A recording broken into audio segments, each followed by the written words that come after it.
Useful things to do with an old device, part 1.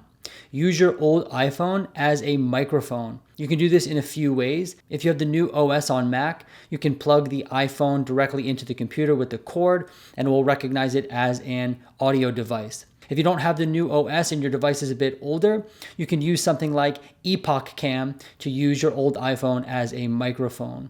You can also use your old phone as a microphone when recording videos. What you would do is record the visuals with your regular camera as you always would, and then use your old iPhone just like you would any other microphone.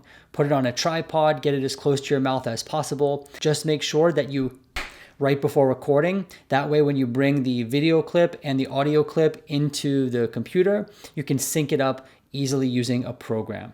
Useful things to do with your old device, part 2. Use your older iPad as a second screen. You can download a program called YAM Display. This is super useful if you have an old iPad laying around that you're not really using or it's kind of slow. Now this does not work on the first generation iPads, but I have an iPad mini 2. I think this came out in 2011 or 2012, and that works with YAM Display seamlessly. I simply download the application, plug it into my computer, and now I have a second screen. And what's really cool is you can travel around with the second screen as well. Useful things to do with an old device, part 3. Use your old iPad as a picture frame. If you want to make your office space or your desk more personalized, you can import a bunch of pictures into your old iPad, and it's a lot more versatile than a regular picture frame. The pictures are always changing and you can keep it fresh. Useful things to do with an old device, part 4.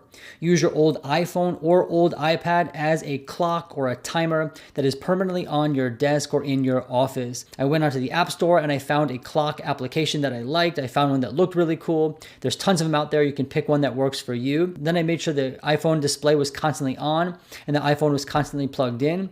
And then this iPhone lived on my desk just as a clock. And it was actually really functional. I now could just glance down and the time was right there. Additionally, I like to use timers sometimes, and so then I was able to easily use this as a timer. Useful things to do with your old device, part 5. Use an old iPhone as an external webcam. If you have a new OS for Mac, you can simply plug your old iPhone into the computer and it will recognize it as a webcam. If your computer is a bit older, you can download something like Epoch Cam to have the computer recognize your old phone as a webcam. So you can really boost the quality of your video calls and things like that by using an old iPhone as a webcam.